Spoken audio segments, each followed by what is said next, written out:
of, तो in the case of degree of hydrolysis कैसे calculation जाएगी इसकी? डिग्री ऑफ हाइड्रोलिसिस को रिप्रेजेंट करते हैं H से, and you can calculate this by root of KW divided by KA multiplied by C। बेटा यहाँ पे टर्म्स के मीनिंग आपको समझ में आने चाहिए, जैसे इन दोनों फॉर्मूलाज में मीनिंग क्या है। KW here is representing the ionic product of water. This is the ionic product of water, and the next term is beta Ka. Ka here is called as a dissociation constant for an acid. This is called as a dissociation constant for acid. और C यहाँ पे क्या represent करता है? C यहाँ पे represent करता है कंसंट्रेशन को। तो as I was telling you earlier की डायरेक्ट एप्लीकेशन है फॉर्मूला की। अगर पेपर में वीक एसिड और स्ट्रॉन्ग बेस का कोई सॉल्ट आता है तो उसमें फर्स्ट फॉर्मूला है आपके पास KH की कैलकुलेशन का, जिससे आप कैलकुलेट करते हो hydrolysis degree, hydrolysis constant, and then is a degree of hydrolysis. So these are the two formulas, okay? One for the calculation of H and other for the calculation of KH. Is that clear? Can I shift the slide? Yes, yes, ma'am. ठीक है बच्चा। Next last formula है, यही तीन formula बेटा हम तीनों categories में यूज करेंगे। पीएच का फॉर्मूला, और ये सबसे ज्यादा आया अभी तक क्वेश्चन, इसलिए मैं इसको स्टार लगा देती हूँ। ये फॉर्मूले के यूटिलिटी के बहुत क्वेश्चन आ चुके हैं प्रीवियस ईयर्स में। डायरेक्ट आपको फॉर्मूला आता है तो आप वैल्यूज रख के क्वेश्चन का आंसर निकाल सकते हो। PH is equal to the 7 plus half of pKa plus 1/2 log C। यहाँ पे किन चीजों के क्या क्या मीनिंग है? सी तो मैंने लास्ट स्लाइड में एक्सप्लेन कर दिया था कि कंसंट्रेशन है। pKa की कैलकुलेशन कैसे जाएगी? pKa की कैलकुलेशन जाएगी minus of log of Ka। Most of the questions में जहाँ पे न्यूमेरिकल आपको सॉल्व करना होता है वहां पे pKa की वैल्यू नहीं दी होती, तो बच्चा क्या दिया होता है वहां पे हमें दिया होता है Ka की वैल्यू, और Ka की वैल्यू से हमें कैलकुलेशन करनी होती है pKa की। तो that pKa is equal to minus of log of Ka। बाकी C इस फॉर्मूले में मैंने आपको बता ही दिया कि this is called as a concentration. तो ये है थर्ड फॉर्मूला। तो these are the three formulas for the calculation of the pH, H and the KH. Similarly for the, I'm now using the different color for the different type of a salt. Similarly for the salt of the weak base and strong acid. For the salt of weak base and the strong acid. तो बच्चा अगर हमारे पास weak base and strong acid है तो कौन सा buffer बनता है वो भी आप लोगों को पता है। The type of the buffer in that case is the basic buffer. उसमें सबसे पहला फॉर्मूला जाएगा KH की कैलकुलेशन का। KH फिर से क्या है आपके पास? KH is the hydrolysis constant. ये मैंने लास्ट स्लाइड में भी मेंशन किया था।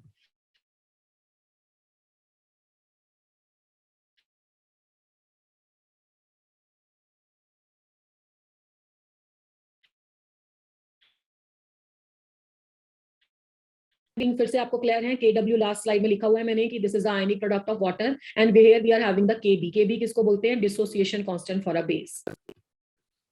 This is the dissociation constant for the base. किसी बेस के लिए ये डिसोसिएशन कांस्टेंट की वैल्यू है। The second formula is the degree of hydrolysis H। This is the degree of hydrolysis, second formula. बस आपको सॉल्ट पहचानना है कि किस कैटेगरी का है, उसके बाद फॉर्मूले अप्लाई करने हैं। तो this is equal to root of KH by C। तो KH आप ऊपर से कैलकुलेट कर लोगे, C आपके पास क्या है यहाँ पे? That is the concentration. अब हमारे पास बचा बेटा last formula. Last formula is the calculation of the pH। Calculation of the pH in this case is equal to 7 minus 1/2। You can keep a bracket क्योंकि -1/2 कॉमन फैक्टर है। That is a pKb plus log of C। जैसे हमने pKa को लिखा था वैसे pKb की क्या वैल्यू होगी? Here the pKb is equal to minus of log of Kb। This is the value of pKb। Now we are moving toward the last salt. Last salt is the salt of the weak acid and the weak base. the salt of the weak acid and the weak base. Weak acid और weak base का जो salt है उसमें क्या करेंगे, all the things are same that we want to calculate. KH की calculation होगी पहले. Of course it is a degree of, this is a hydrolysis constant, पहले डिग्री H होगा. This is your hydrolysis degree, hydrolysis constant. H is a degree, hydrolysis constant, क्योंकि K एक constant था. देखो फॉर्मूले में थोड़ा सा चेंज है. KW एसिड के केस में A आया था, बेस के केस में KB आया था. यहाँ पे KA मल्टीप्लाइड बाय KB आएगा, दोनों का प्रोडक्ट. नेक्स्ट है आपके पास H की calculation. H is our degree of hydrolysis.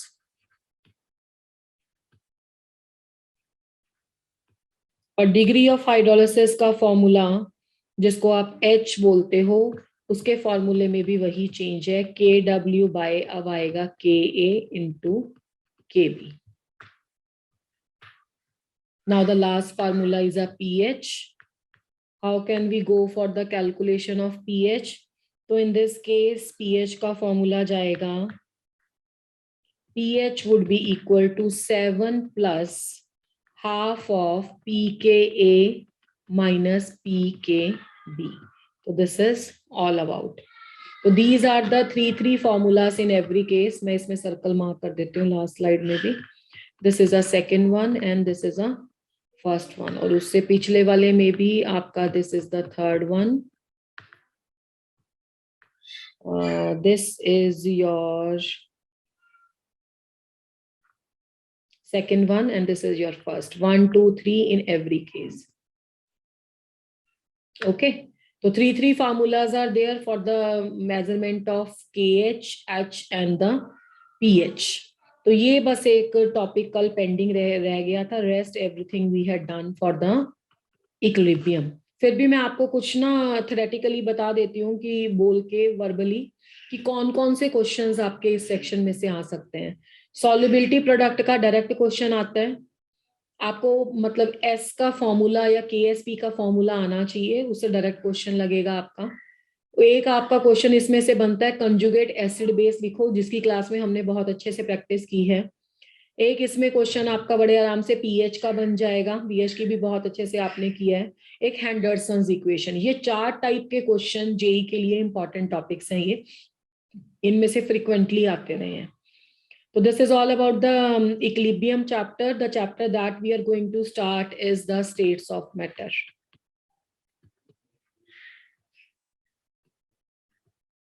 Everybody knows the matter. Everybody is knowing everything about the matter. Matter किसको बोलते हैं, क्या है. तो मैटर की स्टेट्स में से जो सबसे पहले हम पढ़ेंगे that is called as a gaseous state. गैसीय स्टेट के एंड में थोड़ा सा मैं आपको लिक्विड स्टेट पढ़ाऊंगी, क्योंकि ये आपका 11th के पोर्शन में आता है दोनों. और बाकी जो आपका सॉलिड स्टेट चैप्टर है दैट वी विल डू, वो भी मैटर की ही एक स्टेट है in the 12th portion. Okay. तो regarding the states of a matter, now we are going to start the gaseous state. This is one of the very important state. Question इसका बहुत आसान होता है, इसका थ्योरेटिकल क्वेश्चन की भी probability है. तो बेटा इन the case of the gaseous state, gas किसको बोलते हैं. देखो गैस का बिहेवियर क्या है ना. अभी गैस का बिहेवियर होता है हाईली रैंडम बिहेवियर होता है इसके मॉलिक्यूल्स का. तो that means we can say कि very weak forces of interactions होती हैं. पहले तो very weak forces of interaction between the constituent particles. इसके कंस्टिट्यूएंट पार्टिकल्स को क्या बोलते हैं वो भी मैं आपको बताऊंगी. Very weak forces of interaction between the constituent particles. Constituent particles. Next thing is कि fills the whole of space. Fills the whole of space. जितनी स्पेस है वो सारी की सारी गैसेस आपकी फिल कर लेंगी.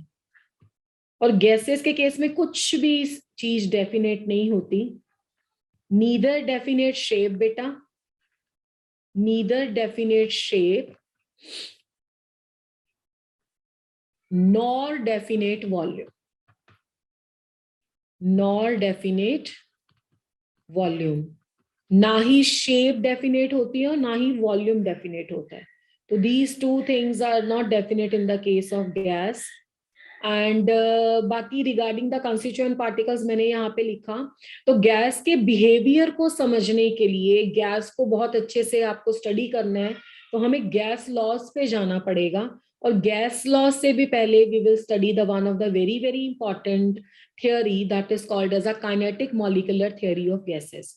और ये जो आपकी kinetic molecular theory of gases है, इससे इस चैप्टर का फाउंडेशन सेट होगा कि कैसे हम पढ़ेंगे. ठीक है.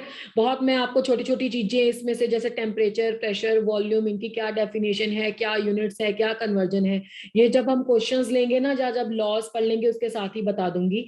I will write down all the inter conversion, जिससे आपको अगर एक यूनिट को दूसरे में कन्वर्ट करना है तो you will be having that idea. और इस चैप्टर में ये चीज बहुत इंपॉर्टेंट है, मोर ओवर फिजिकल में ही इंपॉर्टेंट है.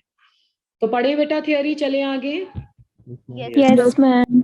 तो नेक्स्ट स्लाइड में will study the your kinetic molecular theory of gases. This is the first topic of this chapter, kinetic molecular theory of gases. तो बेटा regarding the kinetic molecular theory of the gases, सबसे पहला जो postulate था, आपको याद होगा मैंने पिछले स्लाइड में लिखा था कंस्टिट्यूएंट पार्टिकल्स. तो बेटा कंस्टिट्यूएंट पार्टिकल्स का मीनिंग होता है कि गैसेस एक्चुअली में किससे बनी है. मीन टू से गैसेस को बनाने वाले जो स्मॉलेस्ट पार्टिकल है वो क्या है. ठीक है. जैसे हम एटम पढ़ते हैं, मॉलिक्यूल्स पढ़ते हैं, तो इसमें क्या लिखेंगे. तो the first postulate is regarding that all the gases are made up of minute particles called as molecules. ये है first postulate of kinetic molecular theory of gases. What is this first postulate of kinetic molecular theory of gas? The first postulate of kinetic molecular theory of gas says that जो gases हैं, देखो कोई भी आपकी state of matter है ना, उसमें smallest particle को हम पहले decide करते हैं and then we'll give the arrangement of that. देखो बेटा होता क्या है, solid, liquid and gas को जो differentiation है ना, सॉलिड, लिक्विड एंड गैस की कंपोजिशन तो सेम है, सभी में मॉलिक्यूल्स हैं, एटम्स हैं. हाँ किसी में आप, वैसे तो बेसिकली अल्टीमेट पार्टिकल तो आपके पास एटम ही है. अगर एटम थोड़े कंबाइंड फॉर्म में मिलते हैं तो मॉलिक्यूल हो गया किसी का कंस्टिट्यूएंट पार्टिकल. अब होता क्या है कि basic particle, basic fundamental particle atom is same in all the states of matter. The difference is in the arrangement. जो सॉलिड्स हैं उसमें जो कंस्टिट्यूएंट पार्टिकल्स हैं और यू कैन से जो सॉलिड्स हैं उसमें जो आपके एटम्स हैं वो क्लोजली पैक्ड हैं, means they are having the very strong forces of interactions among them, strong forces of interaction. और उसमें जो वेकेंट स्पेसेस है वो बहुत कम होती हैं. तो उसको हम उसकी फिजिकल स्ट्रक्चर को क्या नाम दे देते हैं कि ये सॉलिड है. लिक्विड में क्या होता है कि जो कॉन्स्टिट्यूएंट पार्टिकल्स हैं वो कॉन्स्टिट्यूएंट पार्टिकल्स थोड़े से लूजली पैक्ड होते हैं and they are having the somewhat the spaces left, that they are called as the liquids. Gases के केस में होता है जो constituent particles तो अभी भी मॉलिक्यूल्स ही हैं, बट उनमें फोर्सेस ऑफ इंटरेक्शंस बहुत वीक है और गैप्स बहुत ज्यादा होते हैं. तो that's why we call it as a gases. तो that means basic difference is the arrangement of the constituent particles that is making the solid, liquid and the gases. देखो फंडामेंटल पार्टिकल तो सब में वही रहे होंगे, एटम रहे होंगे, इलेक्ट्रॉन रहे होंगे, प्रोटॉन रहे होंगे, न्यूट्रॉन रहे होंगे. अब वो एटम का अरेंजमेंट कैसा है, that is making the difference in the physical state. So first point, kinetic molecular theory of gases ने कहा कि all the gases are made up of the minute particles known as the molecules. Second point उसने कहा the molecules of the gases are not stationary.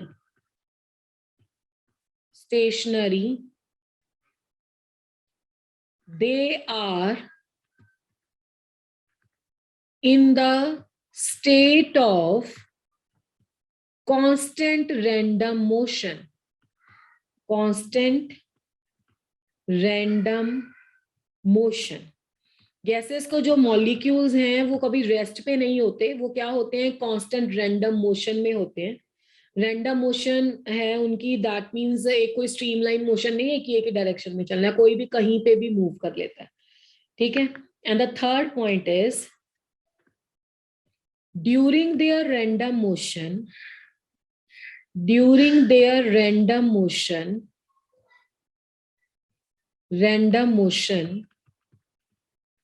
the molecules collide with each other. The molecules, बच्चा, collide with each other, collide with each other. अब random motion है, कोई भी किसी भी direction में जा रहा है, तो इस दौरान वो क्या करते हैं, वो एक दूसरे से कोलाइड करते हैं, ठीक है। And the very very important point is collide, sorry not collide, collide with each other. इसी के साथ ही मैं कंपाइल कर देती हूँ। The molecular collisions are perfectly elastic, molecular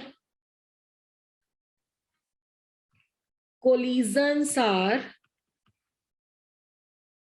perfectly elastic. Do you know what is the meaning of perfectly elastic collision? या elastic क्या होता है? Elastic collisions, बेटा इलास्टिक कोलिजन्स उसको बोलते हैं जिसमें आपकी kinetic energy and the momentum conserve रहता है। मतलब जितनी पहले काइनेटिक एनर्जी थी बिफोर द कोलिजन्स और आफ्टर द कोलिजन्स उतनी ही काइनेटिक एनर्जी है। मतलब एक मॉलिक्यूल जब कोलाइड करेगा दूसरी मॉलिक्यूल से, तो अपनी पूरी की पूरी एनर्जी उसको क्या कर देगा, ट्रांसफर कर देगा और खुद रेस्ट पे आ जाएगा। Loss of energy, loss of momentum कहीं भी नहीं होता है।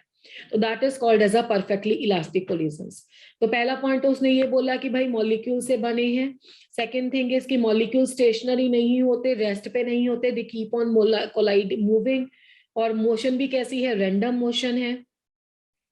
अब रैंडम मोशन है तो they will constantly collide among themselves, collide करेंगे तो उनके बीच में जो कोलिजन्स होंगे वो बताना पड़ेगा हमें कि वेदर दे आर इलास्टिक और in elastic. And the next point he had given कि जो मॉलिक्यूलर कोलिजन्स है वो परफेक्टली इलास्टिक है, कि loss of the kinetic energy and the linear momentum नहीं होता है इसमें, ठीक है जी। अब नेक्स्ट पोस्टुलेट इसने क्या दिया, द फोर्थ वन, थियरी ने।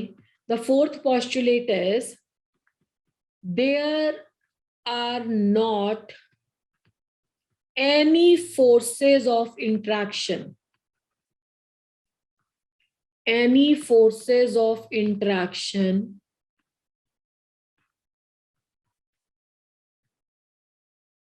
present between the molecules of gases, present between the molecules of gases। इसका क्या मतलब हुआ कि गैसेस के मॉलिक्यूल्स के बीच कोई भी फोर्सेस ऑफ इंट्रैक्शंस प्रेजेंट नहीं होती हैं, ठीक है।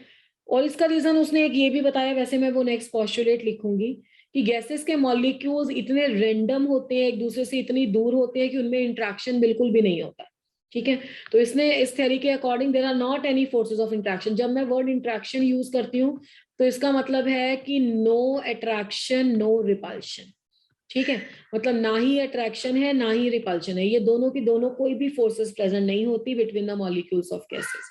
Fifth postulate what he had given, the fifth postulate he had given is the volume occupied by, the volume occupied by one molecule of the gas, one molecule of the gas, let me separate it, one molecule of the gas can be neglected in comparison to the total volume, can be neglected in comparison to the total volume, in comparison to the total volume। Mean by saying कि एक molecule का जो volume है उसे in comparison to the total gas का volume, अभी हमने क्या बोला कि गैस के मॉलिक्यूल्स में बहुत रैंडम अरेंजमेंट होता है। रैंडम अरेंजमेंट होता है तो कोई मॉलिक्यूल कहाँ है, दूसरा मॉलिक्यूल बहुत दूर है उसमें। तो पहले तो इसका रीजन ये, इसका कंसीक्वेंस ये होगा कि इनमें कोई फोर्सेस ऑफ इंट्रैक्शन नहीं होगी। And the second thing is कि अगर एक मॉलिक्यूल के वॉल्यूम को कैलकुलेट किया जाए और टोटल गैस के वॉल्यूम को कैलकुलेट किया जाए, तो गैस के एक मॉलिक्यूल का वॉल्यूम अप्रोक्सीमेटली आप नेग्लेक्ट कर सकते हो in comparison to the total volume, क्योंकि वही गैस जो आप एक गुब्बारे में भरते हो, जब उसको ओपन अप कर दोगे तो वो सारे रूम को या जो भी स्पेस में आप हो उसको फिल कर लेगी। ठीक है, तो उसके कंपैरिजन में एक मॉलिक्यूल बहुत छोटा है। तो ये फिफ्थ पोस्टुलेट था। द सिक्स्थ पोस्टुलेट इज कि प्रेशर, इसमें प्रेशर के बारे में इसने बताया।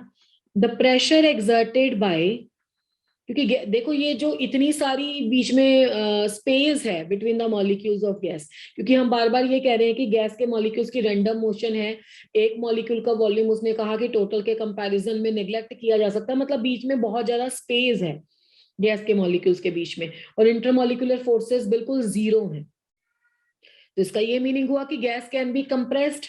आपको पता है ना कि solids are almost incompressible, solid को कंप्रेस नहीं कर सकते हैं, लिक्विड्स भी बहुत कम कंप्रेस होते हैं, गैसेस कंप्रेस हो जाती हैं। ठीक है, what is the reason behind this? Because gases के मॉलिक्यूल्स के बीच में बहुत ज्यादा स्पेस होता है। ठीक है, तो जब आप गैस पे प्रेशर अप्लाई करोगे you can fill that space. तो the next point is the pressure क्या होता है ना? द प्रेशर, पहले इसको एक्सर्टेड वाला पढ़ा देते हैं आपको। The pressure exerted by the gas, pressure exerted by the gas is due to bombardment of gas molecules, bombardment of gas molecules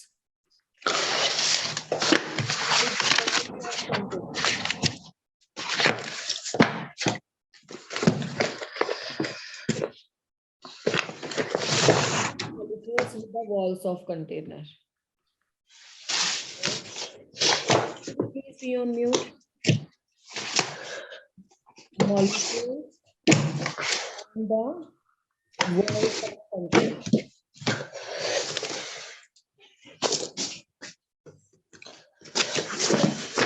gas के मॉलिक्यूल्स प्रेशर कैसे एक्सर्ट करते हैं? प्रेशर का मीनिंग क्या होता है? प्रेशर का मीनिंग होता है कि आपस में बम्बार्ड करें, तो बम्बार्ड करने से क्या होगा कि देखो वो आपस में भी एक दूसरे के साथ कोलाइड होंगे, और जो लिड है, लिड के साथ भी कोलाइड करते हैं। जब वो लिड के साथ कोलाइड करते हैं then you will be getting the pressure. तो लिड के साथ जब कोलाइड करेंगे तो that term is called as a pressure. उसको क्या बोला जाएगा? उसको प्रेशर से बोलते हैं। That is basically the collisions. And the seventh postulate is की kinetic energy of the molecules of the gas. Kinetic energy of the molecules of the gas is directly proportional to absolute temperature. This is the last postulate. The kinetic energy of the gas molecules is directly proportional to absolute temperature. इसका क्या meaning हुआ कि जो आपके molecules की kinetic energy है that is directly proportional to temperature. जैसे जैसे आप टेम्परेचर को इंक्रीज करोगे तो सबसे पहला इफेक्ट जो गैस के मॉलिक्यूल्स पे आएगा वो ये है कि वो तेज भागेंगे। ठीक है, मतलब गैस के मॉलिक्यूल्स की स्पीड बढ़, मतलब उनकी काइनेटिक एनर्जी बढ़ जाएगी। तो ये 7 पॉइंट्स दिए गए थे गैस की नेचर के बारे में। These are the 7 points that are regarding the, you can say, molecules of gas that are regarding the your gases behavior. अब आपको मुझे ये बताना है कि whether these postulates are applicable under all conditions of temperature and pressure, या आपको लगता है कि टेम्परेचर या प्रेशर को जब हम चेंज करेंगे, ठीक है, तो ये कुछ पोस्टुलेट जो है वो वैलिड नहीं होंगे। मैं एक बार आपको लास्ट स्लाइड भी दिखा देती हूँ। Think for a while then I will generate first पोल।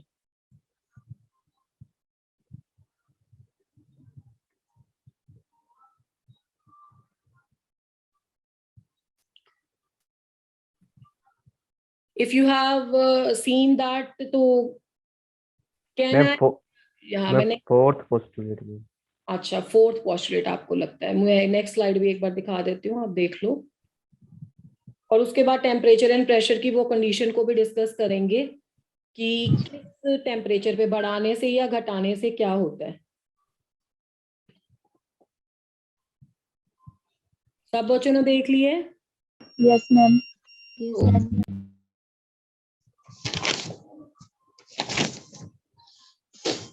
अब हम थोड़ी सी इसकी कंडीशंस डिस्कस कर लेते हैं। What are those conditions?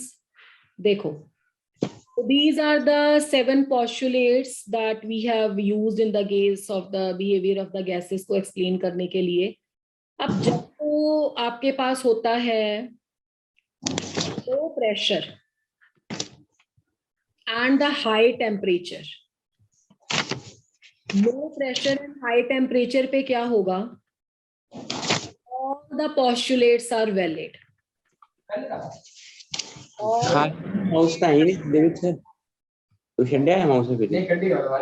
Beta, mute yourself, everyone.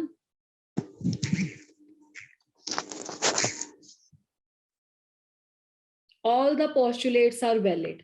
जब आपने क्या किया, टेम्परेचर को हाई रखा और प्रेशर को लो रखा, बट कब, जब आप कंडीशंस को एग्जैक्टली रिवर्स कर देते हो। What are the reverse conditions? Under the conditions of high pressure and low temperature. जैसे आपकी क्लास में से किसी एक स्टूडेंट ने अभी बताया भी था, मैं यहाँ पे कुछ पोस्टुलेट्स के नंबर ले लेती हूँ। वो पोस्टुलेट्स के नंबर हैं postulate number 4 and postulate number 5। अब पोस्टुलेट नंबर 4 क्या कहता है? पोस्टुलेट नंबर 4 कहता है कि गैसेस के मॉलिक्यूल्स के बीच में कोई फोर्सेस ऑफ इंटरेक्शंस नहीं है। और पोस्टुलेट नंबर 5 क्या कहता है कि एक मॉलिक्यूल का वॉल्यूम टोटल के कंपैरिजन में नेग्लेक्ट किया जा सकता है। ये है दो postulate, postulate number 4 and the postulate number 5।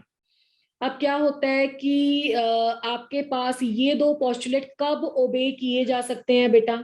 जब तक तो आपने गैस पे लो प्रेशर रखा, low pressure and high temperature रखा। Low pressure and high temperature पे ऑल आर वैलिड, कोई प्रॉब्लम नहीं है, ऑल आर वैलिड।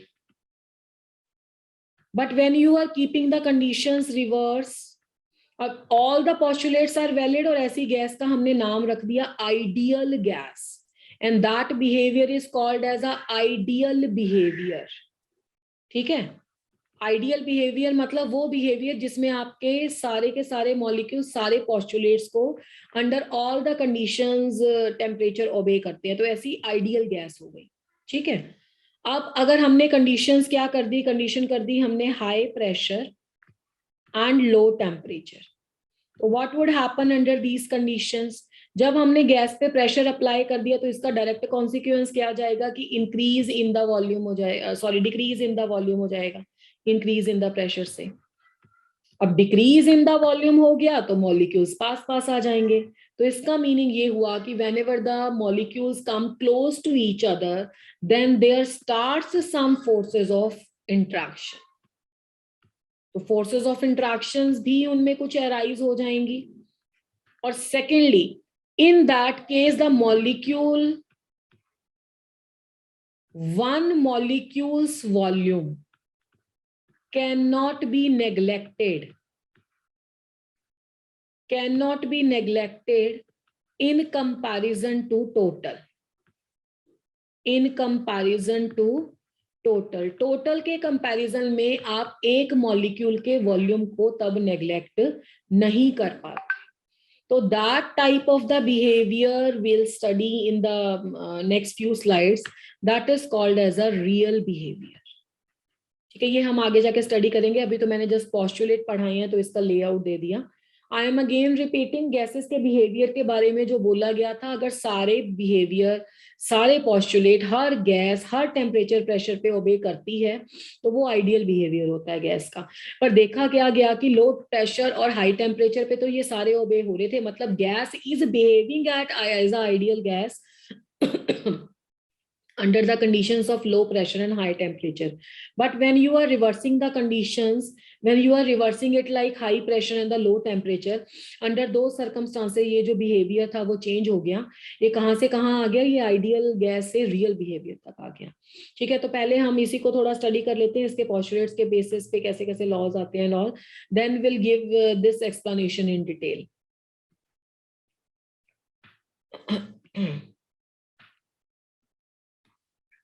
चलिए अभी हम थोड़े से गैस लॉ स्टडी करेंगे काइनेटिक मॉलिक्यूलर थ्योरी के बेस पे, उसमें भी देखेंगे कि कोई वैलिडेशन है 100% या वहां पे भी कुछ ना कुछ आपको एजम्पशन लेके चलना पड़ेगा.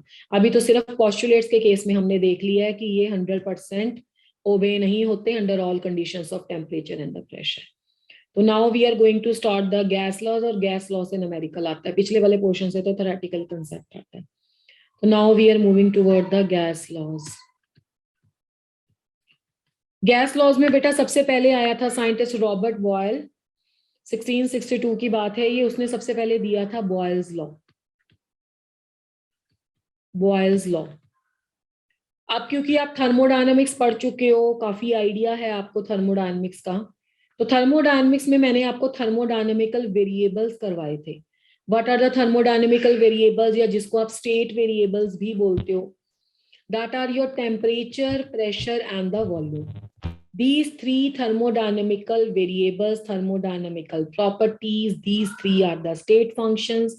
किसी भी गैस के बिहेवियर को एक्सप्लेन करने के लिए सबसे पहले तो हमने kinetic molecular theory of gas को पढ़ा. अब kinetic molecular theory of gas gas के बिहेवियर को काफी हद तक एक्सप्लेन कर देता है. आपके माइंड में एक फाउंडेशन लेआउट हो गया कि कैसे कैसे गैस बिहेव करती है. अब द नेक्स्ट थिंग इज कि ये जो आपकी गैस है उसके जो मेजरेबल प्रॉपर्टीज जिसको आप बोलते हो, या स्टेट फंक्शंस जिसको आप बोलते हो, ठीक है, गैस की स्टेट को डिफाइन करने के लिए, गैस के बिहेवियर को एक्सप्लेन करने के लिए हमें उसके कुछ कैलकुलेशंस पे जाना पड़ता है. These thermodynamical variables are temperature, pressure and volume.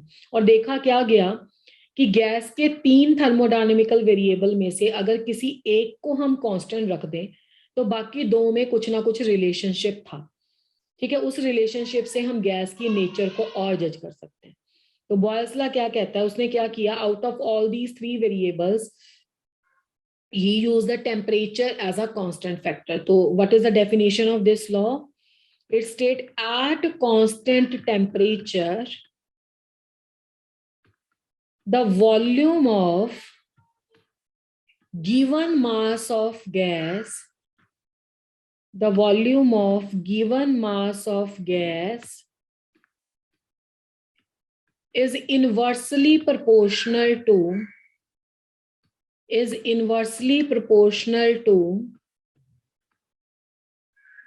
pressure. Okay बेटा, तो दैट मीन्स जब हमने टेम्परेचर को क्या कर दिया, कांस्टेंट कर दिया, तो volume of the given mass of the gas is inversely proportional to pressure. And it is important here कि we have to mention that at constant temperature.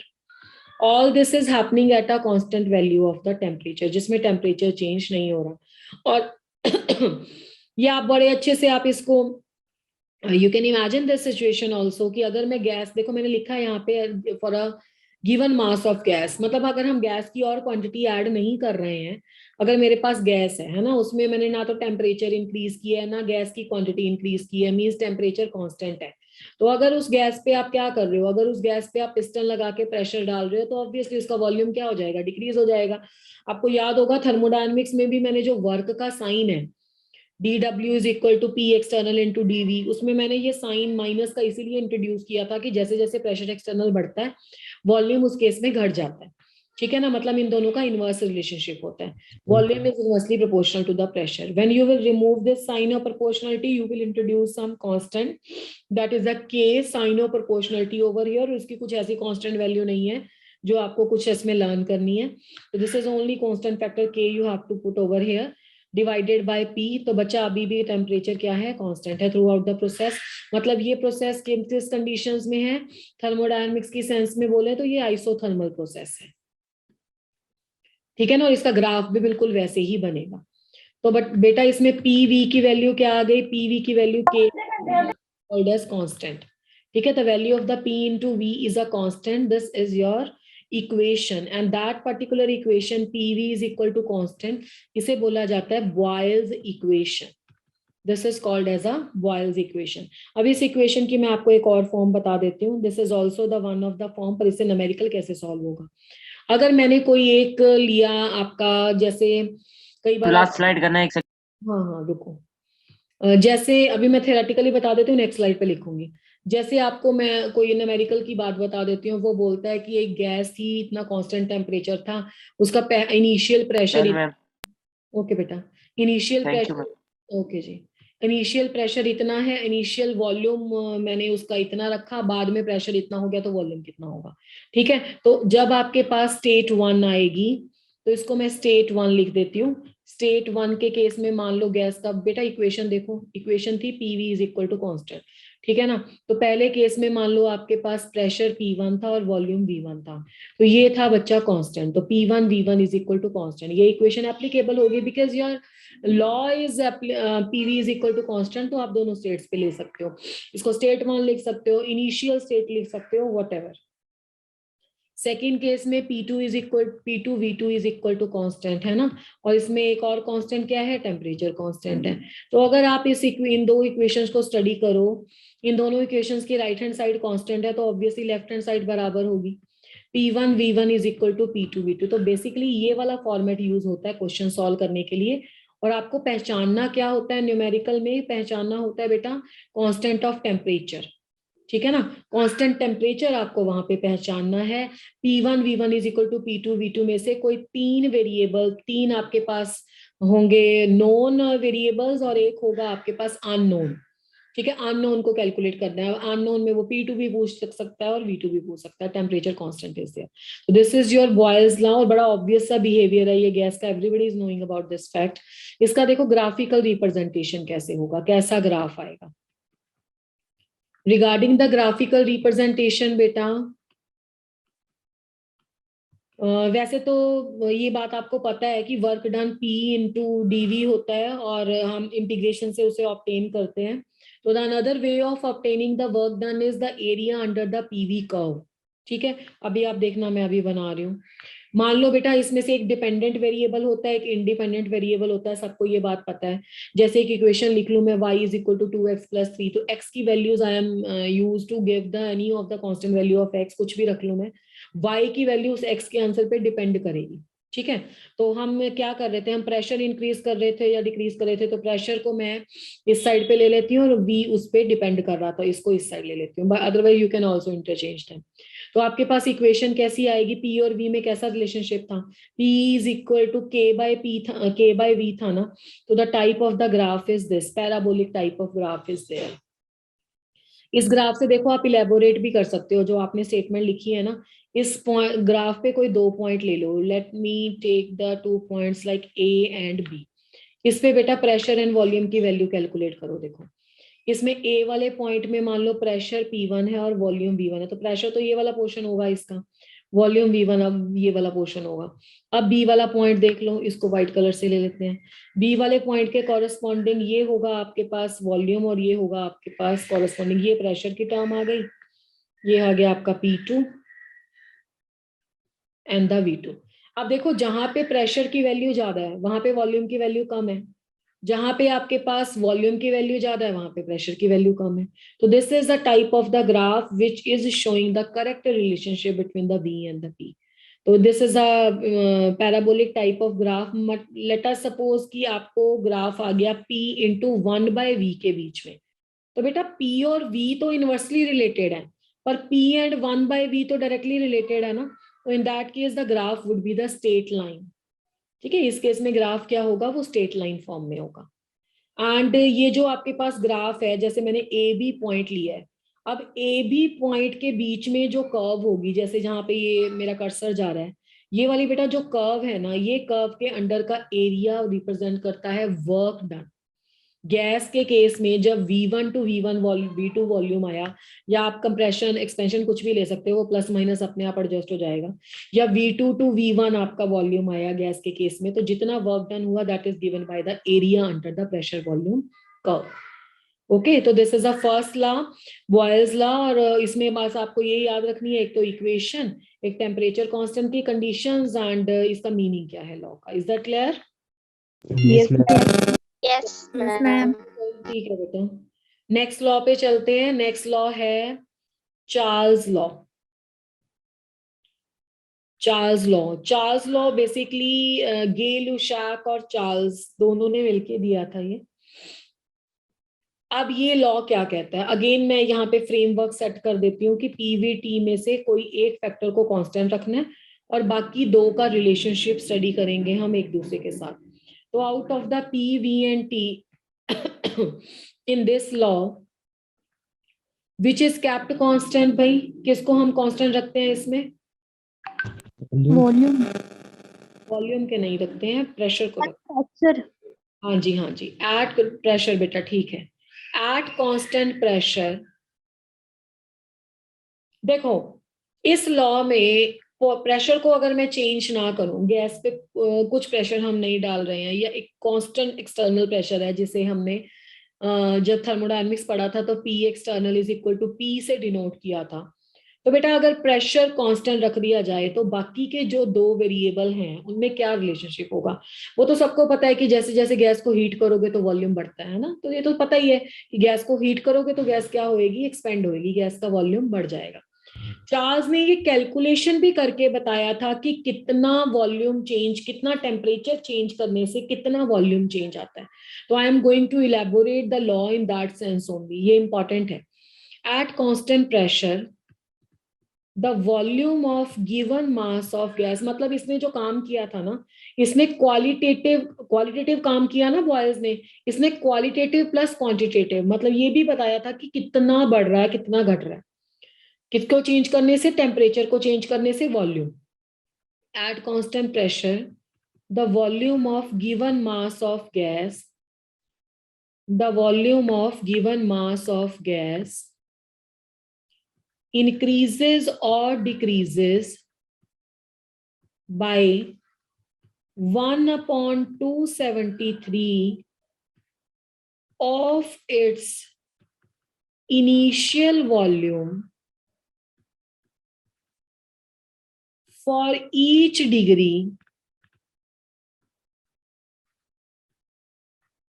rise or fall in temperature. Rise or fall in the temperature. अब इसका क्या meaning हुआ? देखो इसको कैसे पढ़ेंगे। पहली बात तो ये आइसोबारिक प्रोसेस है, ठीक है, इसको यहाँ पे रिप्रेजेंट कर देते हैं। कांस्टेंट प्रेशर का मतलब है ये कैसी प्रोसेस है, आइसोबारिक प्रोसेस है। अब इसमें क्या होता है, volume of the given mass of gas increases और डिक्रीजेस बाय कितनी अमाउंट से, 1/273 अमाउंट से, of its initial volume for each degree rise और फॉल इन टेम्परेचर। राइज को मैं दोबारा से लिख देती हूँ, rise or the fall in temperature।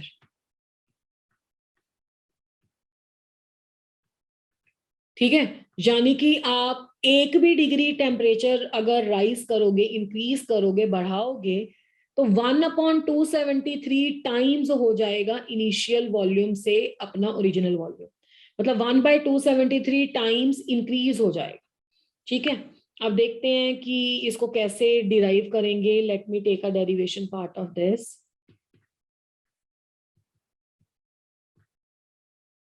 इससे आपको और क्लियर होगा कि इस लॉ का मीनिंग क्या है।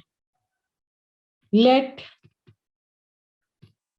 The initial volume of the gas,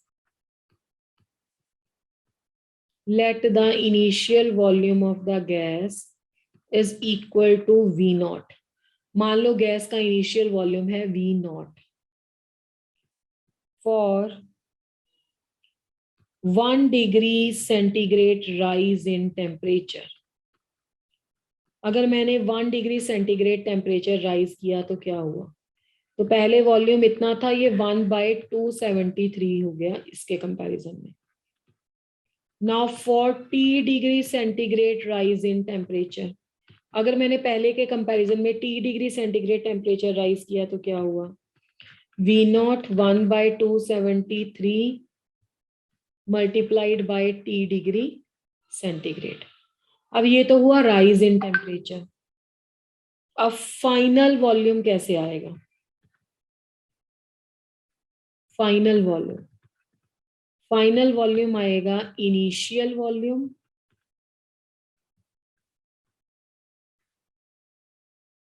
plus rise in volume. Starting में वॉल्यूम कितना था प्लस बढ़ा कितना वॉल्यूम, ये तो था स्टार्टिंग में वॉल्यूम, और ये T डिग्री टेम्परेचर पे इतना वॉल्यूम हो गया। दोनों को प्लस करेंगे तो फाइनल वॉल्यूम आएगा। देखो इसको मैं फाइनल वॉल्यूम को VT लिख लेती हूँ, जिसका मतलब है total volume. Initial volume V not plus कितना था, V not 1/273 multiplied by the T degree centigrade. So V naught is the common factor, 1 plus T degree centigrade divided by 273.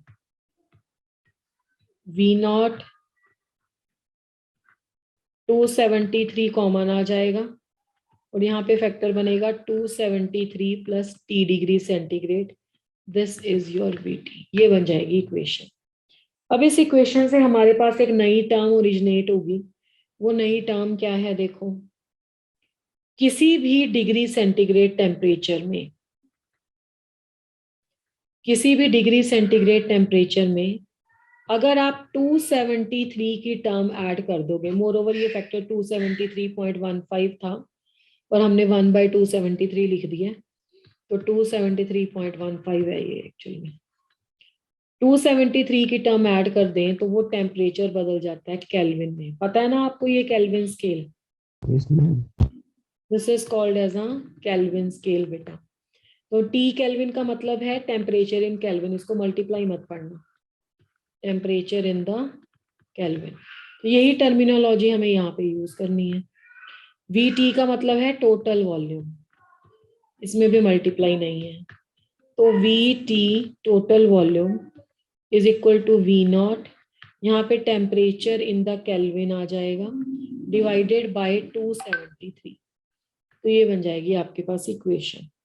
अब इस इक्वेशन में कुछ फैक्टर कांस्टेंट है और कुछ factor variable है। Let's shift that.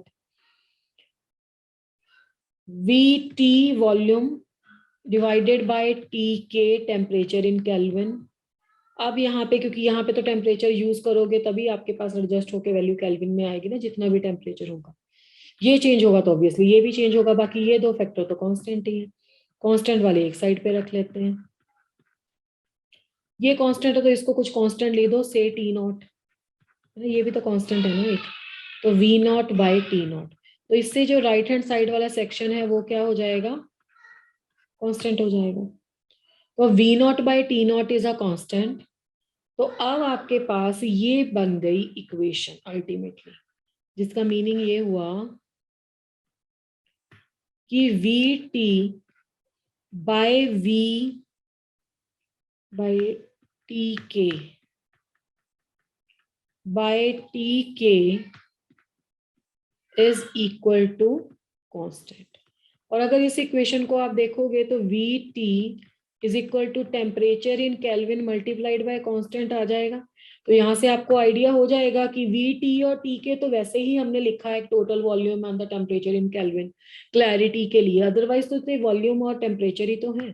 तो इससे क्या क्या पिक्चर क्लियर हो रही है कि volume is directly proportional to temperature. और इस पूरी प्रोसेस में हमने क्या कांस्टेंट रखा है, कांस्टेंट रखा है pressure. This is a derivation of your Charles law. इससे थोड़ा आपको आइडिया भी हो गया होगा, और इसके डेरिवेशन से भी एक क्वेश्चन आता है। देखो जैसे मैं यहाँ पे ना रेड कलर कर देती हूँ इस इक्वेशन को, this one, this equation is very important. अब इस इक्वेशन के अकॉर्डिंग लेट अस सपोज कि मेरे पास टेम्परेचर डिग्री सेंटीग्रेड में -273 आ गया। Let us suppose the temperature in degree centigrade is -273. तो जब टेम्परेचर -273 आ गया तो -273 +273, तो ये तो चीज 0 बन जाएगी। तो VT इज इक्वल टू 0। तो यानी कि ये जो डिग्री सेंटीग्रेड टेम्परेचर है -273 डिग्री सेंटीग्रेड, -273 डिग्री सेंटीग्रेड को केल्विन में क्या बोलोगे, माइनस ऑफ 273 डिग्री सेंटीग्रेड को, 0 हाँ डिग्री। बिल्कुल ठीक है, 0 केल्विन बोलोगे ना, ठीक है। माइनस ऑफ 273 डिग्री और 0 केल्विन इज दैट टेम्परेचर, जिस टेम्परेचर पे क्या होता है, जिस टेम्परेचर पे गैस का वॉल्यूम 0 हो जाता है। इसको नोट कर लो जरा आप, ये वाला रेड वाला क्वेश्चन।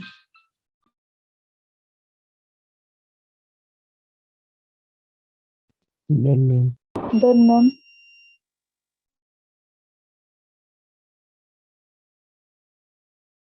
ओके जी, तो इसकी डेफिनेशन भी लिख देते हैं कि 0 kelvin is the temperature, minus of 273 degree centigrade और 0 kelvin is the temperature at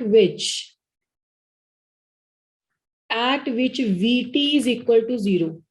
gas का टोटल वॉल्यूम 0 होने का मतलब क्या होता है भाई, गैस का वॉल्यूम 0 हो गया, इसका मीनिंग क्या हुआ, इसका मीनिंग हुआ कि gas ceases to exist, gas freeze हो गई, या आप इसको बोल लो लिक्विफाई हो गई, मतलब गैस एग्जिस्ट ही नहीं कर रही है ना। तो गैस का वॉल्यूम 0 हो गया, तो दैट मींस गैस के मॉलिक्यूल्स आपस में बहुत पास आ गए हैं, उनमें you can say forces of interaction start हो गई हैं, या फ्रीज हो गया, मॉलिक्यूल मूव नहीं कर पा रहे हैं, कुछ भी, मतलब गैस की ऐसी वर्डिंग कोई भी आ सकती है ऑप्शन में, मतलब गैस का वॉल्यूम एग्जिस्ट नहीं कर रहा, तो अल्टीमेटली तो गैस की स्टेट ही उस जगह पे एग्जिस्ट नहीं कर रही है। ठीक है, लिक्विफाई हो सकती है, सॉलिडिफाई हो सकती है। लिक्विफाई के लिए फिर अलग सा क्रिटिकल फिनोमिना वाला टॉपिक है कि कब लिक्विफाई होगी, उसमें टेम्परेचर प्रेशर वॉल्यूम के हैं वैल्यूज एंड ऑल। तो this is the window of this you can say particular expression, जिससे पूछा जा सकता है कि 0 केल्विन क्या होता है, या एब्सोल्यूट 0 टेम्परेचर किसको कहते हैं, क्यों बोलते हैं कि गैस यहाँ पे फ्रीज हो गई, क्यों बोलते हैं टोटल वॉल्यूम 0 होता है। तो आपको ये एक्सप्रेशन का की वैल्यू याद करनी पड़ेगी रेड ब्रैकेट वाली, ताकि आप उस डिसीजन पे आ जाओ। चलो, तो ये हो गया आपका चार्ल्स लॉ। तो यहाँ से ग्राफिकल रिप्रेजेंटेशन भी कर लो, अब तो क्लियर हो गया कि volume is directly proportional to pressure. तो regarding the graphical representation,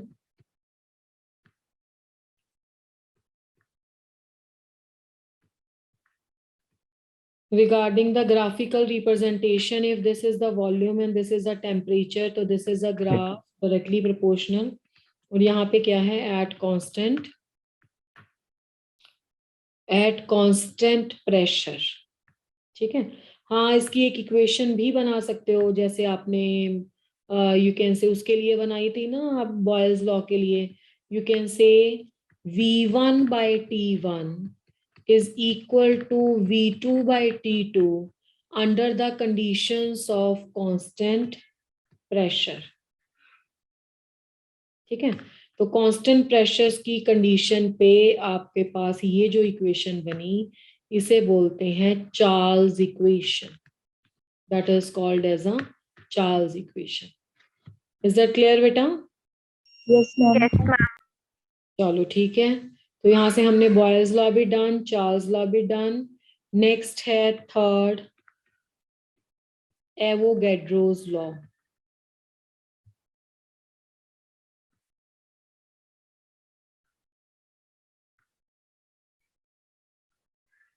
Avogadro's law, ये तो बहुत ही आसान लॉ है। This is related with your mole concept बेटा।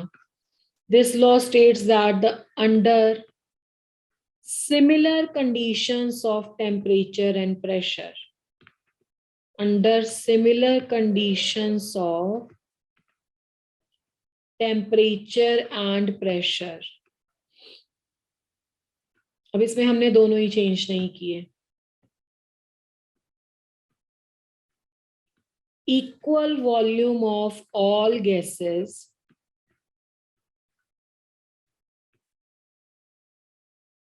contain equal number of molecules, equal number of molecules। मतलब अगर टेम्परेचर एंड प्रेशर की कंडीशंस को चेंज ना करें, under similar conditions of temperature and pressure, तो equal volume of all gases जो होगा, मतलब सभी गैसेस के सेम नंबर ऑफ वॉल्यूम लिए जाएं, सेम वॉल्यूम कंसिडर किया जाए, तो उनमें मॉलिक्यूल्स भी सेम होते हैं. This is I think you might have done in the mole concept also. Mole concept में भी तो ये आप पढ़ते हो ना, वहां पे आप लिखते Yes. हो कि मैं थोड़ी सी उसकी भी एक दो बातें यहाँ पे लिख देती हूँ. 1 मोल क्या होता है? देखो, 1 mole is equal to 6.023 into 10⁻23 articles. अगर यहाँ पे एटम होंगे तो एटम, मॉलिक्यूल होंगे तो मॉलिक्यूल, आयन होंगे तो आयन. ठीक है. तो अब अगर स्टैंडर्ड कंडीशंस ले ली जाएं, standard conditions of temperature and pressure, तो आपको पता है कि 1 मोल ऑफ ईच गैस जो होगी, है ना, उसमें कितने मॉलिक्यूल्स होंगे? अब तो हमें कॉन्स्टिट्यूएंट पार्टिकल भी इसके पता है कि मॉलिक्यूल्स हैं. 6.023 इंटू 10⁻23 मॉलिक्यूल्स, और इनका वॉल्यूम भी फिक्स होता है. That volume is equal to 22.4 litres. ठीक है. तो इतना वॉल्यूम होगा. तो वहां से ये बात क्लियर है कि इक्वल वॉल्यूम ऑफ ऑल गैस अगर आप लोगों ने लिया तो उसमें सेम नंबर ऑफ मॉलिक्यूल्स हैं.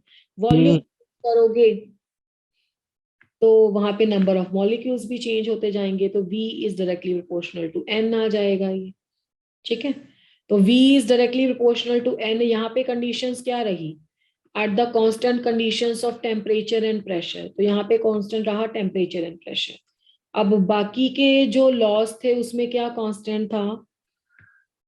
वहां पे टेम्परेचर एक में प्रेशर, यहाँ पे प्रेशर एंड टेम्परेचर दोनों. तो ये जो हमने 3 लॉस पढ़े हैं, one is a Boyle's law, other is a Charles law and the third is a Avogadro's law. अगर हम इन 3 लॉस को कंबाइन करें तो हमारे पास एक इक्वेशन भी डिराइव होके आती है. That equation is called as a ideal gas equation. What does this ideal gas equation shows? PV is equal to nRT. To nRT. PV is equal to nRT. बिल्कुल बहुत यूज किया है हमने thermodynamics में इसका ideal gas equation. Now see, ये gas के loss से कैसे डिराइव होके आती है, ये गैस के आइडियल बिहेवियर का इससे क्या लेना देना है? अभी तक जब हम गैस का जो बिहेवियर स्टडी कर रहे हैं ना, that behavior we people are studying with respect to the kinetic molecular theory of gas, and second on the basis of all the laws. अभी तक आइडियल गैस हमारी वो है जो सारे पोस्टुलेट ओबे करती है, और उसके बाद गैस के ये जो लॉज हैं उनको भी ओबे करती है सब टेम्परेचर एंड प्रेशर पे. तो सबसे पहले हमने पढ़ा था बॉयल्स लॉ. बॉयल्स लॉ को अगर आइडियल गैस मानती है तो V is inversely proportional to pressure at constant temperature. V is directly proportional to temperature at constant pressure. ये हो गया आपका चार्ल्स लॉ. उसके बाद आ गया आपका एवोगैड्रोस लॉ. एवोगैड्रोस लॉ से हमने सीखा V is directly proportional to N. यहाँ पे कांस्टेंट कंडीशन रहेगी टेम्परेचर एंड प्रेशर की. तो बेटा इन तीनों इक्वेशंस को हमें कंबाइन कर लेना है. Combining 1, 2 and 3. When you will combine these 3 equations, तो we are getting, देखो जो इनवर्सली प्रोपोर्शनल है उसे इनवर्सली ले लो, डायरेक्टली को डायरेक्टली ले लो, NT/P. अब हमें क्या करना पड़ेगा? साइन ऑफ प्रोपोर्शनलिटी रिमूव करके R लगाना पड़ेगा. RNT/P. You can easily say PV is equal to nRT. तो यहाँ पे आ गया आपका R. R is the constant that is called as a universal gas constant. होता क्या है R? ये मैंने आपको बताया, जब मैंने बिल्कुल गैस कांस्टेंट तो होता है बेटा. ये मैंने जब आपको CP/CV का रिलेशनशिप बताया था थर्मोडायनेमिक्स में, उस बार भी डिस्कशन हुआ था. PV is equal to nRT हो गई आपकी आइडियल गैस इक्वेशन. यानी कि लॉस को कई बार न्यूमेरिकल इससे भी आ जाता है। आप बोलोगे कि इसमें तो कुछ भी कांस्टेंट नहीं दिया हुआ, तो इसका मतलब है क्वेश्चन आपका आइडियल गैस इक्वेशन से आया हुआ है। अब इसमें आर को एक साइड पे रख लो, rest we are having the P V by n T. Terms को इलेबोरेट कर लेते हैं। Here we are having the pressure, here we are having the volume, n is the number of moles, t is the temperature, r आपके पास ये constant था। Pressure क्या हो गया आपका, this is the force by area. ठीक है, volume को भी कुछ एरिया की टर्म में लिखना पड़ेगा, तो एरिया इंटू लेंथ लिख लो या हाइट लिख लो, कुछ भी लिख लो, या डिस्टेंस ही लिख लो, divided by number of moles multiplied by the temperature. This is R. Area and the area can cancel out with each other. So that means R is equal to the force multiplied by the length divided by number of moles multiplied by temperature. तो force into length को क्या लिख सकते हो, या आप work भी लिख सकते हो। ठीक है ना, तो इसका यूनिट हो जाएगा जूल पर केल्विन पर मोल। तो दिस इज योर आर। तो R is basically nothing, this is a work done, ये आ भी चुकी है definition, per mole per degree centigrade. This is your universal gas constant. Is that clear? Yes, ma'am. Yes, ma'am. Basically जो आपको question लगता है वो न्यूमेरिकल ही लगता है। तो let's check out your knowledge on this concept. ये डन है बेटा? Yes, ma'am. Yes, ma'am. ठीक है। इक्लिबियम की लास्ट क्लास का भी कुछ ज्यादा नहीं पूछा था मैंने। That is your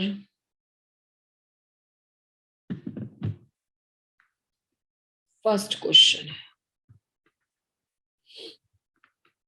which out of the following से नहीं हो रहा ना यहाँ पे, विच out of the following represent बेटा acidic buffer. First example is CH3COOH plus NH4COH, या इसको कर देते हैं NaOH। Second is H2SO4 plus NaOH. Third is CH3COOH plus CH3COONA. Fourth is NaOH plus HNO3। कौन सी एग्जाम्पल इसमें से एसिडिक बफर वाली है?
Yes, everybody has to answer.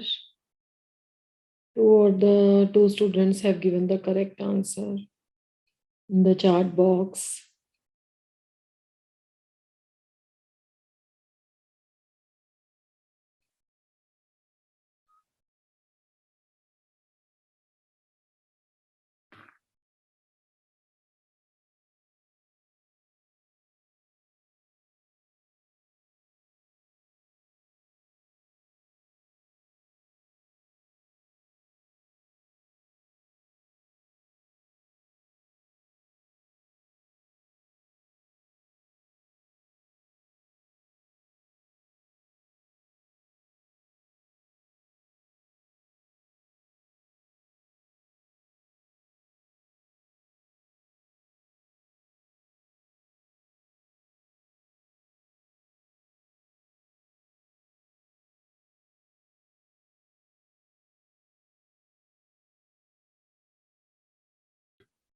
Okay. Some of the students have given the correct answer, not all. I have shared the result with you all. देखो acidic buffer लिखना था आपको weak acid plus salt, और ये salt किसका बनाना है, week acid और strong base का बनाना है। तो वीक एसिड था एसिटिक एसिड और सॉल्ट वीक एसिड और स्ट्रॉन्ग बेस का था सोडियम एसिटेट, तो third was a correct answer. Next question is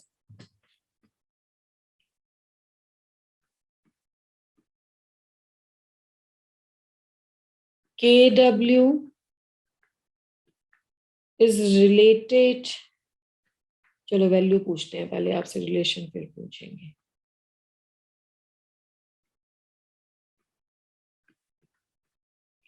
KW is the ionic product of water, everybody knows, of water.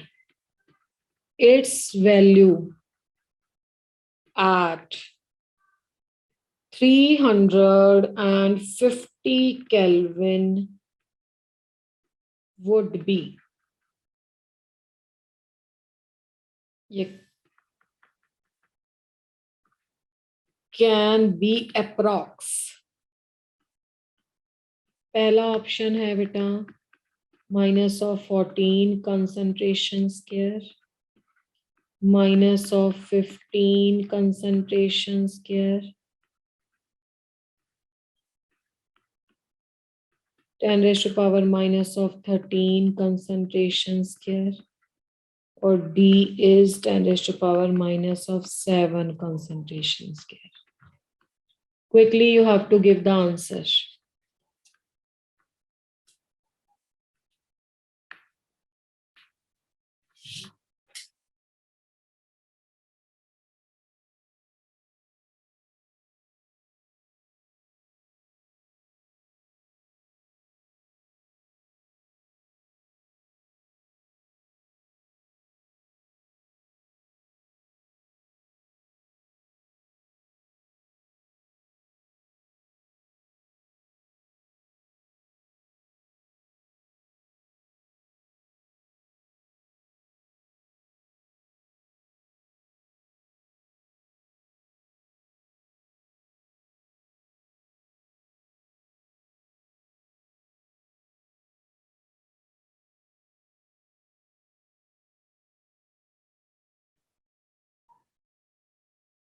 Every student has to give the answer.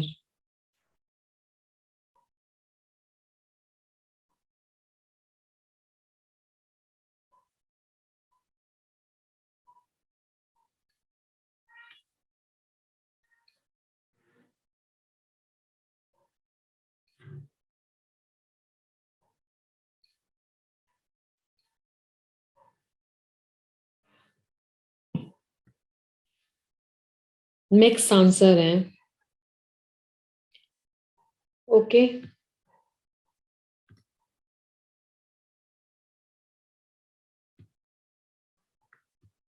बेटा मैंने कल आपको क्या बताया था, मैंने आपको बताया था कि 298 केल्विन जो कि रूम टेम्परेचर है, रूम टेम्परेचर पे ये वैल्यू होती है 10⁻⁻14। तो चलो आप इसको 300 केल्विन भी मान लो, ठीक है, 10⁻⁻14। और जब टेम्परेचर इंक्रीज करता है तो आयनाइजेशन ऑफ वाटर बढ़ेगा और वैल्यू 10⁻⁻14 से बढ़ेगी। 10⁻⁻14 से बढ़ेगी तो ना आंसर ये हो सकता है, ना ये है ज्यादा। और वो वैल्यू, अगर मैंने टेम्परेचर कोई बहुत बहुत ज्यादा डिफरेंस दिया होता तो आप बोल सकते हैं 10⁻⁻7। अब मोस्ट रेलिवेंट आंसर था 10⁻⁻13। मेरे ख्याल से 7 से 8 बार। और ये एग्जांपल मैंने प्रेजेंट की क्लास में भी ली थी, तो ये मेरे ख्याल से 7 to 8 स्टूडेंट्स ने ये आंसर दिया, ठीक है। तो that was answer. Increase means in the negative sense 10⁻⁻13 की ओर जाना है आपको। अगर टेम्परेचर बहुत ज्यादा चेंज नहीं है तो आप इस ब्रैकेट 12.5 13 ऐसे को टिक कर सकते हो। 10⁻⁻7 तो बहुत इंक्रीज है। Okay, so this is all about today, and the rest will continue in the next class with the gaseous state. Okay, thank you so much, everyone. Thank you, ma'am. Thank you, ma'am. Thank you, ma'am.